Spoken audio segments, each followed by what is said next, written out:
अस्सलाम वालेकुम, मैं हूं अलीना फ़ारूक शेख। सबसे पहले बात करेंगे खैबर पख्तूनख्वा की, जहां पर आपको पता है 2-2.5 महीने हो गए हैं, कुरम की सूरत हाल जूं की तूं है। जहां उम्मीद की जा रही थी कि जो जिरगा बैठ रहा है, वफाकी हुकूमत ने भी इंटरवेंशन की, उसके बाद कुछ ना कुछ ब्रेक थ्रू हो जाएगा, वहाँ ऐसी कोई ख़बर अभी तक नहीं आ रही। रिपोर्ट ये हो रहा है कि शायद कुछ 2-3 नुकात हैं जिनके ऊपर अभी रिजर्वेशंस हैं और आने वाले दिनों में यानी 2 से 3 दिनों में मामला सुलझ जाएगा, लेकिन फ़िलहाल सिचुएशन वैसी ही है जैसी पहले थी। कुरम सड़क बंद है और इसके ऊपर न सिर्फ खैबर पख्तूनख्वा में बल्कि मुल्क के दीगर शहरों में भी एहतजाज किया जा रहा है। आप न्यूज़ में देख ही रहे होंगे, कराची की मुख्तलिफ सड़कें बंद हैं, पंजाब में लाहौर, मुल्तान, मुख्तलिफ शहरों में एहतजाज किया जा रहा है और सड़कों को बंद किया हुआ है। इसके ऊपर जो मकामी सूबाई हुकूमतें हैं, ख़ासकर सिंध और पंजाब की हुकूमत, वो खैबर पख्तूनख्वा की हुकूमत के ऊपर बड़ी तनकीद भी कर रही हैं। वो ये कह रही हैं कि ये जो कुरम का मामला है, ये खैबर पख्तूनख्वा हुकूमत ने दुरुस्त तौर पे हैंडल नहीं किया। वहाँ पर सिक्योरिटी और इस मामले को सुलझाना अली अमीन गंडापुर साहब की ज़िम्मेदारी थी, जो कि वो नहीं कर सके। और अब ये जो बाकी सूबों में एहतजाज हो रहा है, ये बिल्कुल बिलाजवाज़ है, क्योंकि खैबर पख्तूनख्वा का जो मामला है उसका हल भी खैबर पख्तूनख्वा में है, दीगर सूबों में एहतजाज से कुछ नहीं होगा। अभी जो मामला है और इसके ऊपर जो तनकीद हो रही है, अपने तज्ज़ियाकारों की इसके ऊपर राय जानते हैं कि किस हद तक इस तनकीद में वज़न है या तनकीद दुरुस्त है जो KP हुकूमत के ऊपर हो रही है इस मामले से मुतल्लिक़। हमें ज्वाइन करें इस डिस्कशन के लिए सुहेल वड़ाइद साहब, इरशाद भट्टी साहब, सलीम साफ़ी साहब और महमल सरफराज साहिबा भी हमारे साथ मौजूद हैं। महमल, आप बताइएगा, क्या आप समझती हैं कि जो तनकीद की जा रही है सिंध और पंजाब से, ये दुरुस्त है खैबर पख्तूनख्वा से मुतल्लिक़? देखिए रीना, तनकीद इस हद तक बिल्कुल दुरुस्त है कि खैबर पख्तूनख्वा की हुकूमत ने इस मामले को बहुत देर तक जो है वो निगलेक्ट किया और उसको इग्नोर करने की वजह से आप देखें जुलाई में मामला शुरू हुआ था और उसके बाद जिस तरीके से ये लैंड डिस्प्यूट से जो चीज़ शुरू हुई थी, लेकिन क्योंकि एक अंडर करंट्स जो थे वो ऑलरेडी एक सेक्टेरियन अंडर करंट्स इस इलाके में हैं और आज से नहीं है, कई दिहाइयों से हैं, तो वो जो है उसको अगर बर वक्त उस पर काबू पा लिया जाता तो ना तो इतनी डेथ्स होती, हमें आपको मालूम है कि कितनी ज़्यादा जो है वो डेथ्स हुई, और उसके बाद एक ह्यूमैनिटेरियन क्राइसिस भी वहाँ पर जो है वो शुरू हो गया क्योंकि रोड क्लोजर्स की वजह से, एक मेडिकल इमरजेंसी और बाकी भी जो चीज़ें, तो इस वजह से ये बहुत आगे तक जो है वो चीज़ चली गई। और फिर उसके अंडर करंट्स, अभी आपने जिक्र किया है कराची की प्रोटेस्ट का, आप देखें कि यहाँ पर पारा चिनार की प्रोटेस्ट हो रही थी और आपको पता है कि कल एक और जो मजहबी जमात है उन्होंने भी कॉल कर दी है। तो ये बहुत ज़्यादा एक डेंजरस तरफ जो है वो चीज़ जा रही है। तो तनकीद जो ये है कि अगर बर वक्त इसको किया जाता है, इसको सुलझाया जाता है। अब आप देखें ना, ये इशू तो लीना आज का नहीं है, मतलब ये तो 1930s का इशू है और उसके बाद जो सेक्टेरियन कॉन्फ्लिक्ट है वो तो जाता है 80s की दिहाई में, फिर अफगान जिहाद और भी बहुत सारे इसके बाद वाक़यात होते रहे 2007 में, उसके बाद भी होते रहे।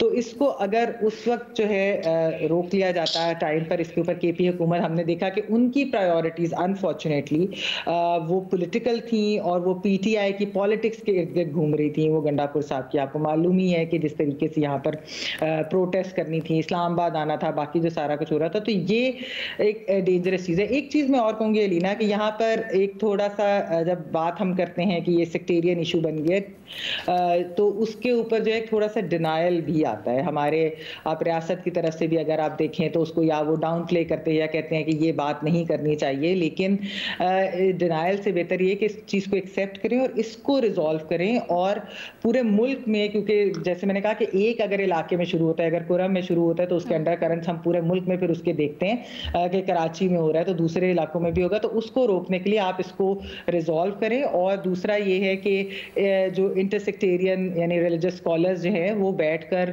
मिलकर इस मामले को सुलझाएं, बजाय इसके कि इसको कोई आग भड़के ऐसी उसको बुझाया जाए और कुरम का मामला भी रिजॉल्व हो और वहाँ पर जो ह्यूमैनिटेरियन क्राइसिस है वो भी ताकि एंड हो और उनके और मज़ीद आइंदा से इसके ऊपर ऐसी चीज़ ना हो। तो ऐसा कोई लॉन्ग टर्म सोल्यूशन इसकी होनी चाहिए कि आइंदा से ये चीज़ ना हो और फिर ताकि बाकी मुल्क में भी जो सेक्टेरियन अंडर करंट्स है वो भी ना फैलें।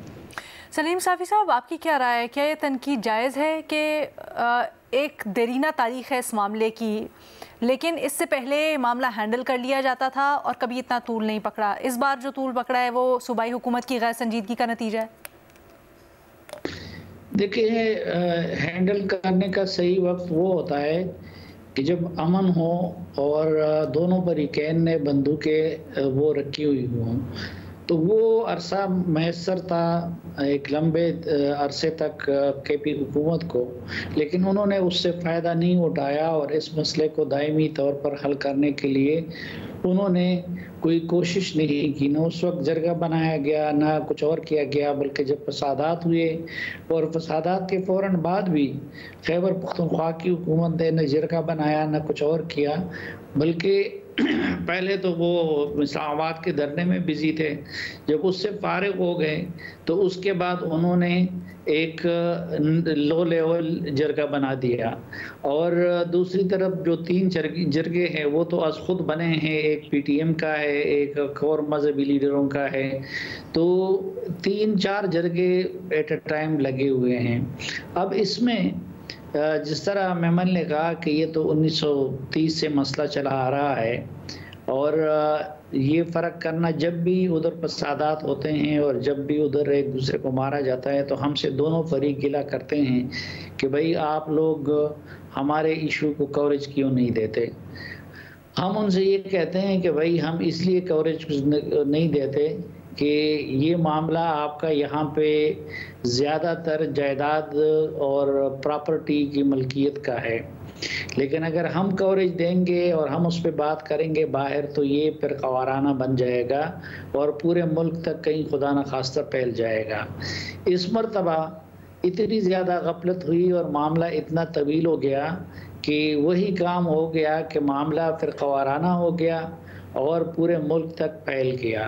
तो ये अगर मैं आसान अल्फाज में बताऊं कि सही तरीका क्या है, ठीक है, हम हुकूमत तनकीद कर रहे हैं और वो क्या कर रहे हैं, तो सही तरीका ये है, ये अब वो कुरम एजेंसी नहीं है या वो कबायली अजला नहीं है जो माजी में सिर्फ एक कोने में बैठे हुए थे और बाहर से उनका कोई ताल्लुक़ नहीं था और पॉलिटिकली वो किसी जगह पे एफिलिएटेड नहीं थे।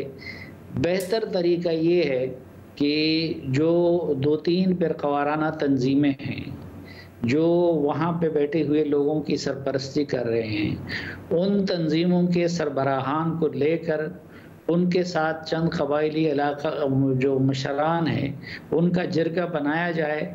मुझे यकीन है कि वो चंद दिनों में इसका हल निकाल लेंगे। सर, एक और चीज़ ज़रा समझा दीजिएगा, हमारी याददाश्तें बड़ी कमज़ोर हैं, अगर नहीं भी हैं तो हम चाहेंगे हमारे नाजरीन ज़रा इसको अच्छे तरीके से समझ लें। जायदाद का मामला था और उसके बाद फ़िरका वारियत उसमें शामिल हो गई, ये ज़रा एक्सप्लेन कीजिएगा। देखें, ये जब आप कुरम एजेंसी के नक्शे को देखते हैं ना, तो कुरम के अंदर एक तो ये अजीब हुआ है कि अफ़गानिस्तान अंदर आ गया है और वी शक्ल में अफ़गानिस्तान ने भी उस एरिया को कवर किया हुआ है, तो अफ़गानिस्तान से इधर आना जाना भी बड़ा आसान होता है। दूसरा, जो बिल्कुल बॉर्डर से लगे हुए इलाके हैं वो एक मसलक के लोगों के पास है। अच्छा, दूसरा फिर सेंट्रल कुरम है या जिसमें पाड़ा चिनार भी आते हैं वो दूसरे फरीक के पास है, और फिर सदा टल जो रास्ते में पड़ते हैं और जिस रास्ते से लोग उधर जाते हैं तो वो फिर पहले फरीक के पास है। तो वो मसलन अभी अगर ये सड़क बंद है तो इसकी वजह से सिर्फ वो सेंट्रल कुरम के लोग मुतासर नहीं हो रहे हैं, बल्कि बॉर्डर पे बैठे हुए उस फिरके या उस मसलक के लोग भी मुतासर हो रहे हैं। उनको अगर अफगानिस्तान से कुछ मिल जाए तो मिल जाएगा, नहीं तो वो भी उसकी जिद में आते हैं। अच्छा, ये जगह जगह पे दोनों फिरकों की आबादियां एक दूसरे के साथ थी और उसमें मेरे ख्याल में टोटल आप अगर गिन लें तो 12-13 जगह ऐसी होगी जिसकी मलकियत का तनाज़ा है कि एक फरीक कहता है कि ये हमारा है, दूसरा फरीक कहता है कि ये हमारा है। लेकिन फिर जब ये झगड़े माजी में होते रहे तो इसमें एक दूसरे से छीनी भी गई हैं ज़मीनें। कुछ लोग, दोनों फ़िरक़ों के लोग मिसप्लेस भी हुए हैं, डिस्प्लेस भी हुए हैं एक जगह से दूसरी जगह तक। ठीक है भट्टी साहब, आपकी इसके ऊपर क्या राय है? जो तनकीद हो रही है केपी हुकूमत के ऊपर, ये दुरुस्त है? मैडम शेख, दुख की बात है, तकलीफ़ की बात है कि कुरम पर सियासत, पारा चनार पर सियासत, लाशों पर सियासत, लाखों मजबूरों, बेकसों और बेआसों पर सियासत। और तभी तो हमारी सियासत गाली बन चुकी है, और तभी तो हमारी सियासत और सियासतदानों पर अब लोगों का एतबार उठता जा रहा है। बिल्कुल गंडापुर साहब का काम है ये, जो पंजाब से आवाज़ें आ रही हैं, सिंध से आवाज़ें आ रही हैं, लेकिन क्या ये सिर्फ़ अकेले गंडापुर साहब का काम है? क्या ये सिर्फ़ पाकिस्तान तहरीक इंसाफ जो पिछली अब तीसरी मरतबा है या तीसरी मरतबा हुकूमत में, सिर्फ इसी दौर का इशू है? क्या अकेला गंडापुर इसको हैंडल कर सकता है? क्या पाकिस्तान तहरीक इंसाफ की हुकूमत जो घर घर दहशतगर्दी की जद में है, और जो केपी दहशतगर्दी की जद में है, और जहां घर घर से शहीदों के जनाजे उठे हैं, क्या केपी के पास इतनी इस्तेदाद है कि वो अकेले इस मैटर को हैंडल कर सके? क्या पारा चनार पर सिर्फ हम सियासत कर सकते हैं? पारा चनार पंजाब का नहीं है, कुरम बलूचिस्तान का नहीं है, वफाक का नहीं है। क्या अज़मा बुखारी को यही एक टॉपिक मिला था इस पर बात करने के लिए? क्या सिंध हुकूमत इतनी बेहिस हो गई है कि इस पर बात करती है? इनको कोई खौफ खुदा नहीं रहा? ये पाकिस्तान तहरीक इंसाफ अमेरिका से इसराइल से पता नहीं कहाँ तक सारे खाते इसी में डाल देते हैं। ये इन्हीं का पैदा करता है सारा कुछ।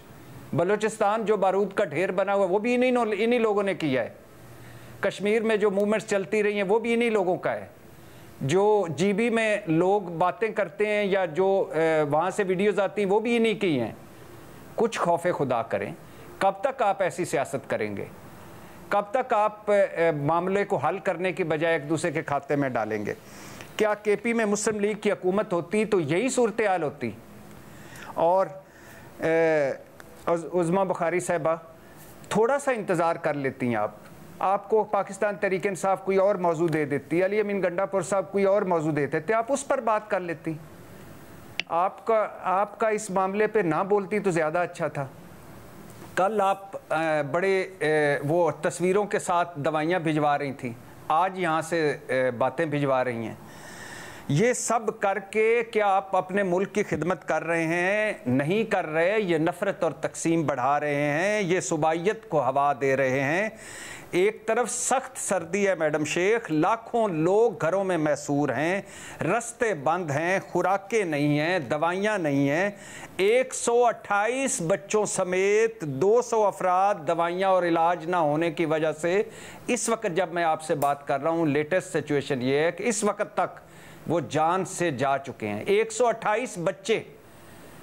क्या ये बच्चे उज़मा बुखारी के नहीं हैं, मुराद अली शाह के नहीं हैं, शहबाज शरीफ के नहीं हैं? क्या मेरे और आपके बच्चे नहीं हैं? ये सिर्फ अली अमीन गंडापुर के बच्चे हैं? क्या ये पाकिस्तानी नहीं हैं? तो खौफे खुदा करें। कोई एक आध मामला होता है जिसमें आप सियासत नहीं करते, वो मामला होता है जिसमें आप कहते हैं कि ये नालायक हैं, नाअहल हैं, ये चढ़ाइयाँ करते रहते हैं, ये इhtजाजों में पड़े रहते हैं, ये जलसे जलूस करते रहते हैं, इनसे मामला हैंडल नहीं होता। ये F8 का अंडर पास, ये दूसरा शक्करपड़ियाँ वाला अंडर पास, जितना टाइम मोहसिन नकवी यहाँ गुजारते हैं वहाँ उधर क्यों नहीं जाते? क्या इन अंडर पासों से भी वो लोग गए गुजरे हैं? वहाँ उनको सिंध में कहा जा रहा था कि भाई आपका मसला यहाँ नहीं, आप वहाँ जाएं। भाई जब बेनज़ीर भुट्टो गई थी जान से, उन्होंने सही जवाब दिया। जब बेनज़ीर भुट्टो जान से गई थी तो उस वक्त पूरे पाकिस्तान में क्यों रोला पड़ा हुआ था? वो भी सिंध का मसला हम कह देते। फिर तो ऐसा क्यों करते हैं आप? क्यों नफरतें बढ़ाते हैं आप? तो ये बहुत गलत बात है, काबिल मुज़म्मत बात है, शर्मनाक बात है इस मसले पर तनकीद करना या सियासत करना। सब मिलें, मिलकर रास्ते खोलें, उन लोगों का क्या कसूर है जो आज हमारी राहें तक रहे हैं, जो बच्चे वहाँ फंसे हुए हैं, जो जिन्होंने मुलाजमत पे जाना था वो वहाँ फंसे हुए हैं, जिनके पास दवाइयाँ नहीं हैं, खुराक नहीं है। आपके घर में इस सर्दी में सिर्फ गर्म पानी ना आए तो आपको लग पता जाए, सिर्फ बिजली बंद हो जाए तो आपको लग पता जाए। तो ना करें ऐसी बातें जिससे नफरत बढ़ती हो, पहले ही बहुत हो गई है नफरत और तकसीम। सुहेल वड़ाई साहब, क्या कुरम के मामले के ऊपर बिला जवाब सियासत हो रही है सिंध और पंजाब की जानिब से? देखिए, बातें तो मेरे जो तीनों यहाँ पे हाजरीन हैं, मुकर्रीन हैं, इनकी बिल्कुल ठीक है। तीनों का एक हम सबका एक नुक्ता नज़र है, लेकिन नतीजा तो एक ही है सबका कि भाई वहाँ पे सुलह सफाई होनी चाहिए, रिकन्सिलिएशन होनी चाहिए। एक लॉन्ग टर्म इशू है, उसमें फेडरल गवर्नमेंट को भी हिस्सा लेना चाहिए, सूबाई गवर्नमेंट को भी हिस्सा लेना चाहिए। और ये सिर्फ ज़ाहिर है एक ट्राइबल तो लड़ाई नहीं है, इसमें सेक्टेरियन एलिमेंट भी है, वो एक पूरा मुल्क का मसला है। और हम देख रहे हैं कि मैं सुन्नी अकीदा हूँ, लेकिन मैं ये समझता हूँ कि जहाँ जहाँ शिया हैं हमारे भाई, उनके ऊपर जब अटैक होता है तो बाकी जो सुन्नी अक्सरियत है वो बोलती नहीं है। ये रवैया भी गलत है। हमें सबको एक दूसरे के दुख दर्द में शरीक होना चाहिए, और अगर किसी सुन्नी के साथ ज्यादती हो तो शिया को साथ देना चाहिए, और शियों के साथ हो तो सुन्नियों को साथ देना चाहिए। ये अगर वो धरना दे रहे हैं तो काश चंद सुन्नी भी जाके उनके साथ धरने में बैठे ताकि उनकी कोई यकसुई हो। तो ये जो डिवीजन्स हैं आपस में, इसी से फिर बुनियादें कमज़ोर होती हैं। सवाल ये है कि क्या कोई सुन्नी या क्या कोई शिया कत्ले आम का हमायती है पाकिस्तान में? कोई भी नहीं। लेकिन हम आवाज़ नहीं निकालते, प्रोटेस्ट नहीं करते, हम एक दूसरे के साथ यकजहती का इजहार नहीं करते। जब मीडिया को मार पड़ रही थी तो मुझे याद है कि हमने लाहौर में, कराची में, जहाँ जहाँ जियो के ब्यूरो थे, हमने बाहर स्टेज से जाए ताकि कोई लोग आके हमसे इजहार यकजहती करें, लेकिन कोई नहीं आता था और हम अकेले मार खाते रहे। अब कोई और मार खा रहा है तो और कोई नहीं उनके साथ जाके खड़ा हो रहा। तो जब तक आप सारे बारी बारी मार खाते रहेंगे, कभी शिया आएंगे, कभी अहले सुन्नत आएंगे, कभी कोई और आ जाएगा। तो वो बड़ा मशहूर जो मुहावरा है ना कि मुझे क्या पड़ी अपनी नबेड़ तू, हमारा वही हाल है कि कल कोई और मारा गया, परसों दूसरे मोहल्ले में मारा गया, तीसरे मोहल्ले में मारा गया, मुझे क्या फर्क पड़ता है। लेकिन एक दिन आपके मोहल्ले में भी, आपके घर में भी वो चीज़ आ जाती है। तो इसकी सेंसिटिविटी जो है उसको एहसास करना चाहिए। और दूसरी बात यह है कि खैबर पख्तूनख्वा में ऑपरेशन तो हो रहा है, लेकिन जितना नुकसान हो रहा है खासकर हमारी आर्म्ड फोर्सेस का, ये भी इसका जायजा लेना चाहिए। दुनिया में अब इतनी मॉडर्न वेपनरी, इतनी मॉडर्न टेक्निक्स आ गई हैं कि हमें वो यूज़ करना चाहिए। और हमारा जो खासकर यूनिफॉर्म लोग हैं उनका बहुत कम नुकसान होना चाहिए, तब उस ऑपरेशन को अच्छा कहा जा सकता है। जब आपका अपना भी नुकसान हो तो फिर उस ऑपरेशन को अच्छा नहीं समझा जाता दुनिया भर में। तो हमारा बहुत जानी नुकसान हो रहा है, इसको रोकने की ज़रूरत है। और दूसरा, ये जो ओवरऑल सेक्टेरियन मसला है, इसका भी कोई लॉन्ग टर्म सॉल्यूशन एक दूसरे के लिए होनी चाहिए। और रियासत को इस बारे में चंद जो चीज़ें हैं इनके बारे में बहुत सख्ती करनी चाहिए, जिसमें एक सेक्टेरियनिज्म है। इसी तरह हम माइनॉरिटीज़ के साथ जो करते हैं उस पे तो अब मुझे लगता है कि हमारी आर्म्ड फोर्सेस भी और मुख्तदर अदारे भी बड़े टेंस होते हैं। हमने देखा कि हमारे चीफ जो है वो इस दफ़ा चर्च भी गए, जनरल बाजवा साहब भी गए थे चर्च क्रिसमस पे। और इसी तरह जब फैसलाबाद में वो हुआ क्रिश्चियंस के साथ, तो तब भी जो है मिलिट्री ने बड़े उस पर कंसर्न जाहिर किए। तो बुनियादी बात है, इसी तरह अगर शिया कम्युनिटी के साथ ज्यादती हो तो ना सिर्फ शिया ही एहतजाज करें, सुन्नी भी एहतजाज करें। और कल कोई सुन्नियों के साथ कोई ज्यादती हो तो शिया भी मिलकर एहतजाज करें। कौम तो एक मिल्लत जो है वो तो एक जसद की मानंद है, जिस्म की मानंद है। तो ये कैसी मिल्लत है, कैसा मुल्क है जिसमें किसी एक को जख्म लगता है तो बाकी चाहे हमदर्द भी हों जाके उसके साथ नहीं बैठते। तो ये एक बड़ी बुनियादी गलती है लीडरशिप में। ये लीडरशिप जो है, जो मजलूम है उसका साथ दे और जालिम का सर तोड़े, चाहे जहां भी ये वाकया हो, तो तब इंसाफ जो है वो मिलेगा। ठीक है जी, एक छोटी सी हमने ब्रेक लेनी है। ब्रेक के सर हम आई अंडरस्टैंड आप कहना चाहते हैं, बट एक छोटी सी ब्रेक की इजाज़त दीजिएगा। मैं आपसे मजीद भी सवाल पूछना चाहती हूँ इसके ऊपर, बट एक ब्रेक के बाद। Welcome back. आपने मुलाहिजा किया पाकिस्तानी सियासत में अमेरिका का आजकल बड़ा जिक्र हो रहा है। बिलावल भुट्टो जरदारी साहब कहते हैं इमरान तो एक बहाना, एटमी प्रोग्राम है निशाना। फिर साद रफ़ीक साहब ने अपने वालिद की ताज़ियती रेफरेंस से खिताब करते हुए अमेरिका और जो सारे का सारे स्टेटमेंट सारे वहाँ से उनका जिक्र किया और ये कहा कि अमेरिका को खान से कोई दिलचस्पी नहीं है, बल्कि उनको तो दिलचस्पी पाकिस्तान के जौहरी प्रोग्राम से है। ये जो मुल्की सियासत में एक बार फिर अमेरिका का नाम और अमेरिका के ऊपर बयानात आ रहे हैं सियासतदानों की तरफ से, इसकी वजह क्या है? अपने तजियाकारों से ज़रा जानते हैं। सुहेल साहब, क्या राय है आपकी? देखिए, सियासत के रुख होते हैं ना, और इस वक्त चूंकि पीटीआई की तरफ से और खासकर सदर ट्रंप की तरफ से उनके मशीर जो हैं वो बयानात दे रहे हैं, और दूसरी तरफ पीटीआई ज़ाहिर है ये तवक्को कर रही है कि सदर ट्रंप जब हल्फ लेंगे तो शायद पहला काम या दूसरा काम या तीसरा काम यही करेंगे कि वो इमरान खान की रिहाई के लिए दबाव डालना शुरू करेंगे।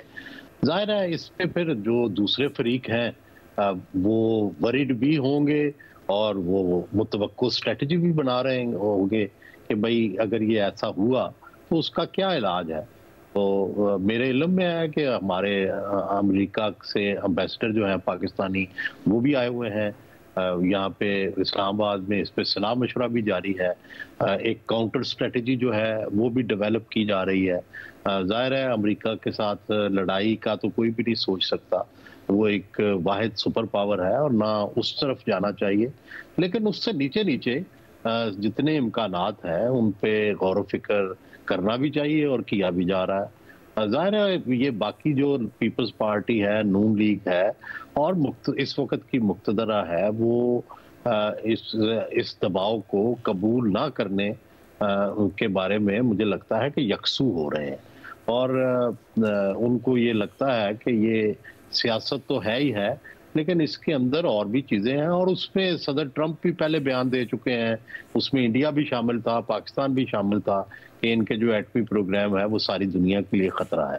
और फिर अगर सिर्फ पाकिस्तान से उनके मामलात कुछ ख़राब होते हैं तो डेफिनेटली पाकिस्तान भी फोकस होगा एटमी प्रोग्राम के हवाले से भी और पाकिस्तान की सियासी सूरत हाल के हवाले से भी। तो पहली तो बात यह है कि हमें अपना हाउस इन ऑर्डर करना चाहिए। दुनिया में हर वो मुल्क जो है वल्नरेबल होता है जिसका हाउस इन ऑर्डर नहीं होता। आप देखें कि इराक का हाउस इन ऑर्डर नहीं था, लीबिया का नहीं था, शाम का नहीं था। जहाँ जहाँ अगर आपका हाउस इन ऑर्डर हो तो वहाँ ये मसाइल पैदा नहीं होते। तो पाकिस्तान के जो फॉल्ट लाइंस हैं, जो अंदरूनी मसाइल हैं, सबसे पहले उनकी तरफ तवज्जो देनी चाहिए कि अगर कोई कल पाकिस्तान के कोई चैलेंज का सामना करना पड़े तो उसके लिए हम तैयार हों। अब एक तरफ हम अफगानिस्तान से ज़ाहिर है बरसरे पैकार होना पड़ेगा किसी हद तक, और दूसरी तरफ आप एक दुनिया की वाइड सुपर पावर को डिफाई करें अगर, तो जाहिर है इससे मसाइल भी होंगे मुल्क के अंदर। तो पहली तो बात है कि चाहे थ्रेट हो ना हो, अपनी फॉल्ट लाइंस जो है वो सबसे पहले अपनी ठीक करनी चाहिए, चाहे वो खैबर पख्तूनख्वा में है, बलूचिस्तान में है, पंजाब में है या सिंध में। दूसरी बात यह है कि देखें जो कौमें जो हैं मुश्किल वक्त में क्या करती हैं, सबसे पहले अपने जो सियासी मुखालफत होती है या अंदरूनी जो ग्रोह होते हैं उनके साथ बैठ के मुसाहलत और मुफाहमत की तरफ जाती है। अच्छी बात है कि स्पीकर कौमी असम्बली के साथ सारे बैठे हुए हैं, लेकिन मुझे दोनों तरफ से सच्ची बात है कि अभी कोई संजीदगी नजर नहीं आई। उसकी रीज़न ये है कि अगरचे ये मूव बड़ी अच्छी है और इधर ही जाना है और यही हल है, कोई सोल्यूशन भी नहीं है, लेकिन मसलन पीटीआई को सबसे पहले कॉन्फिडेंस बिल्डिंग मेजर के तौर पे अपनी वो जो उन्होंने कॉल दी हुई है सिविल डिसोबीडियंस की वो वापस लेनी चाहिए। दूसरी तरफ हुकूमत को भी कुछ गुडविल के जो चीज़ें हैं वो करनी चाहिए, खासकर वो असीर जो बीमार हैं या जिनको अदालतें जो है वो फैसला कर चुकी हैं और उनको किसी न किसी बहाने से अंदर रखा हुआ है। हमारी डॉक्टर यास्मीन राशिद हैं, एजाज चौधरी हैं, ये जो मियां महमूद रशीद हैं, सारे बूढ़े हैं, सबको दिल के प्रॉब्लम है, सबको और प्रॉब्लम्स हैं, और भी इसी तरह के बहुत सारे लोग हैं। तो उनको एक गुडविल के तौर पे जो है वो रिहा करना चाहिए ताकि एक फिजा बने। जब तक फिजा नहीं बनती उस वक्त तक कोई मुफाहमत नहीं होती। तो दोनों तरफ से अभी कोई फिजा बनाने के लिए भी तैयार नहीं हुए। और फिर खासकर जो ये बयानात हैं, ये आग लगा देने वाले, चाहे वो हुकूमत के बयानात हो चाहे पीटीआई का सोशल मीडिया हो, जो हर वक्त इनकलाब की बात करता है, ये भी फिर संजीदा मुज़ाकरात नहीं हो सकते। जब आप मुज़ाकरात करने वाले और उनके पीछे जो लोग हैं उनको आप गालियां निकालेंगे तो फिर कैसे मुज़ाकरात होंगे और कैसे कोई सुलह होगी। तो बुनियादी बात है कि सबसे पहले माहौल बनाया जाए, फॉल्ट लाइन्स ख़त्म की जाए, फिर ही हम कोई दुनिया के सामने कोई मुश्तरका मौक़िफ़ रख सकते हैं जिसमें रियासत की कोई इज्जत और एहतराम हो दुनिया में। अगर हम आपस में ही लड़ते रहे तो फिर तो सारी दुनिया के लिए हम वल्नरेबल होंगे। ये ठीक है कि हम रेजिस्टेंस कर सकते हैं, हमारे अंदर कैपेबिलिटी है, सब कुछ है, लेकिन जितनी देर तक धार और अंदरूनी जो है वो इस्तेकाम नहीं आता, उस वक्त तक ना हम किसी ताकत के सामने खड़े हो सकते हैं, ना डिनाई कर सकते हैं। और फिर सबसे बड़ा मसला अमेरिका के साथ ये है कि वो कुछ भी ना करे, आपके मुआशी रास्ते ही बंद कर दे। मसलन सबसे ज्यादा हमारी एक्सपोर्ट ही अमेरिका में है। आपको पता है कि हम कहते तो हैं चाइना हमारा बड़ा दोस्त है, लेकिन आपकी सबसे ज्यादा तजारत तो अमेरिका के साथ है, मुनाफा बख्श। चीन के साथ तो आपके नुकसानदेह तजारत है, क्योंकि आप इंपोर्ट ज्यादा करते हैं और वहाँ एक्सपोर्ट कुछ भी नहीं करते, बहुत थोड़ा करते हैं। तो अमेरिका को सबसे ज्यादा एक्सपोर्ट करते हैं। तो इसी तरह IMF की जो आपकी इमदाद है उसके पीछे भी अमेरिका है, लेकिन पाकिस्तान को भी कुछ सारे हैं। मसलन सऊदी अरब, मोहम्मद बिन सलमान बड़े बाअसर बारसूख हैं और वो पाकिस्तान की मौजूदा इंतजामिया के साथ भी उनके अच्छे तल्लुकात हैं, और फिर सदर ट्रंप पर भी वो बहुत बड़ा इन्फ्लुएंस रखते हैं। तो ये भी अपने कुछ जाहिर है तैयारियां कर रहे हैं और उधर से भी तैयारियां हो रही हैं। तो इसलिए अगला टाइम जो है वो बड़ा चैलेंजिंग आ रहा है। ये नहीं होगा कि कुछ भी नहीं होगा, कुछ ना कुछ होगा और वो हमारे लिए जाहिर है चैलेंजेबल होगा। मेमर, वैसे तो सोहेल साहब ने दरिया को कूजे में समेट दिया, लेकिन ये जो बात की है ताल्लुकात वाली, क्या आप समझती हैं पाकिस्तान अमेरिका के ताल्लुकात में कुछ तब्दीली एक्सपेक्टेड है? देखिए लीना, जो ट्रंप एडमिनिस्ट्रेशन के आने से आपको मालूम है कि पूरी दुनिया के अंदर ही बहुत सारे जो है वो सवालात भी उठ रहे हैं, ज़रा परेशानी भी है। यूरोप हो, वो यूक्रेन वॉर से रिलेटेड वो चीज़ें, मिडल ईस्ट के अंदर आप देखें, बाकी भी जो है, तो इस खित्ते के अंदर भी ऑब्वियसली उस पर जो है वो सवालात भी उठ रहे हैं। और फिर जो मैंने आपको पहले भी रीना बताई थी, जो ज़राए से जो बात थी, जो एक स्पेकुलेशन हो रही थी कि हुकूमत के ज़राए कहते हैं कि उनको लगता ये है कि इमरान खान साहब का नाम या जो प्रेशर है वो जो लिया जा रहा है वो प्रेशर बिल्डिंग के लिए है, और at the end of the day America जो है वो हमसे कोई इन रिटर्न कोई चीज़ चाहेगा, कोई बार्गेन चाहेगा।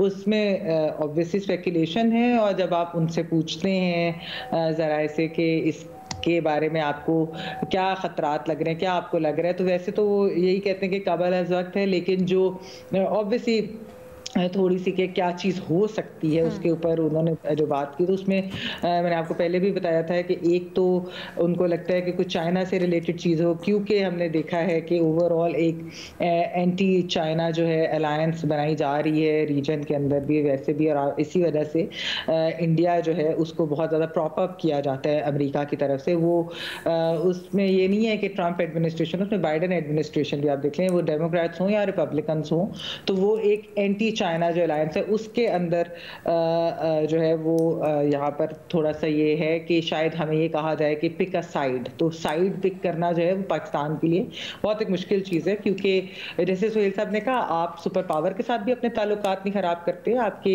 ट्रेडिंग पार्टनर भी है और भी बहुत सारी चीज़ें होती हैं, लेकिन बहरहाल चाइना ना सिर्फ ये कि हमारा नेबर है, उसने हमें बहुत अच्छे बुरे वक्त में हमारा साथ दिया है, हमें बहुत मुश्किलात में उन्होंने हेल्प भी की है, तो इस तरह से। और दूसरा फिर जो मिडिल ईस्ट की जो चीज़ें हैं खित्ते में, आपको पता है किस तरीके से ख़ासतौर पे इजराइल पैलेस्टाइन अगर आप चीज़ को देखें तो उसके अंदर एक ईरान का भी आ जाता है। अब ईरान भी हमारा नेबर है, और अभी हमने पिछले सवाल के अंदर ही जो है हमने फ़िरका वाराना उसकी बात की है, जो कॉन्फ्लिक्ट की, तो ऑब्वियसली इसमें भी हमको इस तरह की साइड जो पिक करना वो भी जो है बड़ी एक ख़तरनाक सी बात होगी। उसके अलावा लेना देखिए, जहाँ तक ये बात है कि जो खान साहब का प्रेशर, अब देखिए इसके ऊपर जो बात होती है वो ये होती है कि खान साहब को अगर वाकई ही अमेरिका रिलीज कराने के लिए असल में प्रेशर डालता है, वो चाहता है कि खान साहब रिलीज हो, और खान साहब अगर रिलीज होते हैं अमेरिकन प्रेशर की वजह से, तो फिर ऐसा तो नहीं होगा कि वो एक्सपेक्ट नहीं करेंगे कि खान साहब जो हैं वो जो चीज़ें चाहते हैं वो फिर उनके वो अगर पावर में वापस आते हैं तो वो डिलीवर ना करे। तो इसलिए मेरे ख्याल में ये जो चीज़ है, कोई भी सियासतदान और इंक्लूडिंग खान साहब, वो कभी भी इस चीज़ पे एग्री नहीं होंगे, कभी भी इस चीज़ पे रजामंद नहीं होंगे कि अमेरिका जो है इस तरह का प्रेशर डाल के उनको रिलीज करा कर फिर उनसे कोई अपना काम करे। अच्छा, तो ये कई दफ़ा हमने देखा है ना कि इंटरनेशनली तो जो चीज़ें हो रही होती हैं, फैक्टर्स या हरकत में होते हैं मुख्तलिफ एलिमेंट्स, अपनी डोमेस्टिक कंजम्पशन के लिए सियासतदान इस तरह के बयानियाँ बनाते हैं। कहीं यहाँ पर ये तो खदशा नहीं है? एक थोड़ी सी ब्रेक लेनी है, उसके बाद सलीम साफ़ी साहब और इरशाद भट्टी साहब की राय जानते हैं। सियासतदान अमरीकी दबाव के तवातुर से बयानात क्यों दे रहे हैं, इसकी वजह क्या है? अपने तज्जियाकारों से समझने की कोशिश कर रहे हैं। भट्टी साहब, आपकी क्या राय है? मैडम शेख, जो माहौल बनाया जा रहा है, जो बात की जा रही है, वो बड़ी मज़का खेज़ और भोंडे अंदाज में की जा रही है। यानी इसमें तो कोई शक नहीं कि आपके लिए मुश्किल वक्त आने वाला है। ट्रंप साहब आने वाले हैं। ट्रंप साहब के जितने भी ट्रंप इंतज़ामिया में उन्होंने लोग नामज़द किए हैं, उनमें ज़्यादातर इसराइल नवाज़ हैं और भारत नवाज़ हैं, और बहुत सारे पाकिस्तान के मुखालिफ हैं, और ट्रंप साहब गैर रवायती सियासतदान हैं, गैर रवायती सदर हैं। ये मुश्किल वक्त तो दिखाई दे रहा है। और फिर इमरान खान के हवाले से बड़े अचंभे की बात होगी, यानी एक अजीबोगरीब बात होगी अगर कोई अमेरिका से दबाव नहीं पड़ेगा। लेकिन आप कह क्या रहे हैं? आप जो कह रहे हैं कि ये हमारा जो बिलावल भुट्टो साहब ने एक कांपे टांग जाने वाला बयान दिया है कि असल बहाना जो इमरान निशाना, पता नहीं इमरान एक बहाना, एटमी प्रोग्राम एक निशाना है। अब हम एटमी कुव्वत ना बने तब भी हम निशाने पर थे, हम हमारे पास एटमी सलाहियत ना रहे हम अब भी निशाने पर हैं। हमारे मिसाइल प्रोग्राम पर पाबंदियां हैं, वो भी है। हमारी फ़ौज भी खटकती है लोगों को, वो भी है। ये पहले दिन से कोशिशें हो रही हैं, ये आखिरी दिन तक कोशिशें होंगी। लेकिन इनका इमरान खान से क्या लेना देना है? इमरान खान साहब को आप कल बिल क्लिंटन साहब जब नवाज शरीफ साहब के लिए 2-3 खलीजी मुल्कों की कह रहे थे कि इनको रिहा करवा के भिजवाएं ज़रा जद्दा सरूर पैलेस, तो क्या उस वक़्त हमारा एटमी सलाहियत निशाना थी? जब बेनज़ीर भुट्टो के इक़्तिदार में बरतानिया और अमेरिका ला रहा था तो उस वक़्त क्या हमारी एटमी सलाहियत निशाना थी? जब बावर्दी परवेज़ मुशर्रफ से कोंडलीज़ा राइस बेनज़ीर भुट्टो को शाही महल में, एक खलीजी मुल्क के शाही महल में मुलाकातें करवा रहे थे, उस वक़्त क्या हमारी एटमी सलाहियत थी, निशाना थी? जब एमल कासीर, एवन डेवस, जब कोलन पॉल कॉल कर रहे थे 9/11 के बाद, क्या उस वक़्त एटमी सलाहियत हमारी निशाना थी? तो आप वो चुस मारें जो अब दुनिया बदल चुकी है। अब ख्वाजा आसिफ साहब, ये बिलावल भुट्टो साहब, लोग हंसते हैं इस बात पे, लोग इस बात पे मजाक उड़ाते हैं कि ये क्या लोग हैं जो एक ही कहानी, एक ही डब्बा बंद फिल्म चलाई जा रहे हैं। बिलावल भुट्टो का सिर्फ एटमी सलाहियत या इस पूरे मुल्क की, या इमरान खान की नहीं है? या इमरान खान, अब वो ये एक मैं सुन रहा था मुस्लिम लीगी को, वो कह रहे थे आफिया सदीकी को हमें दे दें और इमरान खान को ले लें। 2-4 जुमले मैडम शेख, इमरान खान को ले लें। मैं हैरान हो रहा था उनकी ज़हनी इस्तेदाद पे। तो क्या इमरान खान इक़्तिदार में आकर इसलाई तस्लीम कर लेंगे, एटमी सलाहियत रोल बैक कर लेंगे, या कोई इमरान खान को करने देगा? या क्या इमरान खान की रिहाई के मुतालबे में अमेरिका ये करना चाह रहा है? अमेरिका डायरेक्ट क्यों नहीं करना चाहता या क्यों नहीं कर सकता? तो इसराइली इमरान खान सासा हैं या ऑपरेशन गोल्ड समेत है या निशाना जोरी प्रोग्राम है, ये सारी मज़का खेज किस्म की सस्ती सियासत है, भोंडी सियासत है। और आप लॉबिंग फर्म्स हायर करें, हुकूमत जो करने जा रही है बिल्कुल करें, आप काउंटर हकमत अमली बनाएं, आप सफ़ीर को बुलाकर मशवरा करें, आप अपने दोस्त मुल्कों के सरबराहों को ट्रंप साहब के हवाले से तैयार करें, आप गौर फिक्र करें, आप कोई दबाव कबूल ना करें। मैं आपके साथ हूँ, क्यों दबाव कबूल करते हैं, लेकिन आप वो बातें करें जो करने वाली हैं। और दूसरी बात यह कि आप अपना घर, अंदरूनी घर दुरुस्त करें, जो असली मुकदमे हैं वो रहने दें, उनको सियासी स्पेस दें, उन पे 200 मुकदमे ना बनाएं, इतना जुल्म ना करें कि कल आपको बर्दाश्त करने की चीखें निकलना पड़ी, और वो कुछ ना करें जो आपने 8 फरवरी 2024 में कर लिया, बल्ला छीन के कर लिया, बुनियादी इंसानी हकूक के हवाले से कर लिया, चादर चार दीवारी के हवाले से कर लिया, आज़ाद अदलिया के हवाले से कर लिया। तो अगर आप कोई रत्ती भर भी जमहूरियत पसंद है या वोट की इज्जत वाले हैं तो चीज़ें बेहतर कर लें। आपने गलतियां कर ली हैं, बजाय इसके कि अब आप उधर करके खड़े हो रहे हैं, उधर सामने मुंह करके खड़े हो रहे हैं। दबाव आया तो दबाव कबूल ना करें, मैं आपके साथ हूं, लेकिन आप, हमारी हिस्ट्री रही है कि हम जब खड़े होने का वक्त होता है लेट जाते हैं, पहले बढ़ के हमारी ऐसी हैं कि लाल किले पे झंडे लगाएंगे। ठीक है। अच्छा, एक चीज़ वो आपने ख्वाजा आसिफ वाला बयान कहा, उन्होंने ये नहीं कहा कि इमरान खान को ले लें, आसफा को दे दें हमें, उन्होंने इस तरह से कहा था कि अगर तो वो सिद्दीकी की रिहाई की बात करेंगे, इमरान खान की रिहाई की बात करेंगे, तो फिर हम सिद्दीकी साहिबा की रिहाई की ख्वाहिश या उनकी। नहीं, ख्वाजा आसिफ साहब की मैं बात ही नहीं कर रहा मैडम शेख। आपको मैंने एक मुस्लिम लीगी में उसका नाम नहीं लेना चाहता, वो मशीर है, उसका बयान उसने बयान दिया है और बिलाल, बैरिस्टर अकील साहब और बिलाल साहब दोनों साहिबान इस पे बात कर चुके हैं। तो वो एक अजीबो गरीब बात थी, उस पर मैं बात नहीं करना चाह रहा था। आपको पता नहीं ख्वाजा साहब क्यों लगे। नहीं, वो इस तरह का बयान उनका भी था ना, राना साहब का या ख्वाजा साहब का कुछ, तो वो अलग पैराए में था। मैंने कहा वो क्लियरिफाई कर दे। खैर, अगर आप कह रहे हैं तो ऐसा बयान होगा, मेरी नज़र से नहीं गुजरा।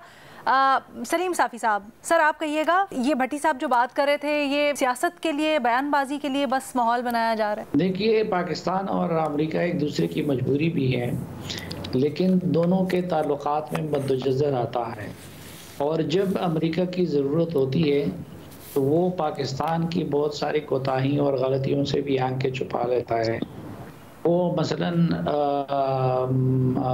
सोवियत यूनियन के बाद वो कोल्ड वार में पाकिस्तान की ज़रूरत थी, तो उन्होंने पाकिस्तान में मार्शल लॉ को भी 9-10 साल तक गवारा किया, और उन्होंने पाकिस्तान के एटमी प्रोग्राम का, अमरीकियों को पता था कि पाकिस्तान एटमी प्रोग्राम बना रहा है, लेकिन दबाव को उस हद तक न ले जा सके कि वो रोक दे उस पाकिस्तान को। इसी तरह जो ही वो वक्त ख़त्म हो गया और सोवियत यूनियन टूट गया, तो अमेरिका ने प्रेस्लर अमेंडमेंट और ये पाबंदियाँ पाकिस्तान पे लगा दी। हालांकि उस वक़्त पीपल्स पार्टी की हुकूमत थी, लिबरल बेनज़ीर भुट्टो की हुकूमत थी, जो हम कहते थे कि वेस्ट को प्यारी है और ये है, लेकिन पीपल्स पार्टी की हुकूमत में उन्होंने पाबंदियाँ लगा दी पाकिस्तान पे। अच्छा, फिर जब 9/11 हुआ तो 9/11 के बाद फिर पाकिस्तान की ज़रूरत पड़ी। तो शुरू में अगर आपको याद हो तो बिल क्लिंटन आए हुए थे इंडिया के दौरे पे, और थोड़ी देर के लिए वो पाकिस्तान आए और उन्होंने वो हाथ भी नहीं मिलाना चाह रहे थे कि जनरल मुशर्रफ के साथ कि उसकी तस्वीर आए। लेकिन फिर जब वो हुआ तो न सिर्फ ये कि जनरल मुशर्रफ के साथ तस्वीरें आई, बल्कि उनको कैंप डेविड पे अपना मेहमान बनाया गया।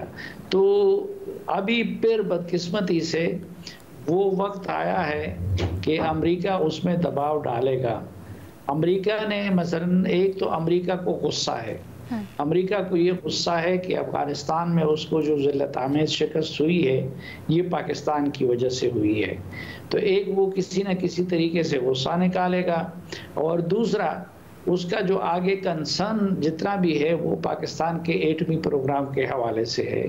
तो इसलिए उसको दबाव डालने का जो भी हरबा मिलेगा पाकिस्तान के ख़िलाफ़ वो उसको इस्तेमाल करेगा, लेकिन ये भी नहीं कर सकता कि कल पाकिस्तान के ख़िलाफ़ ऐलान जंग करे, क्योंकि अमेरिका ये भी अफोर्ड नहीं कर सकता कि पाकिस्तान मुकम्मल तौर पर चाइना की जूली में जा गिरे। ठीक है जी, आज के प्रोग्राम से इतना ही, इजाज़त दें, अल्लाह हाफ़िज़।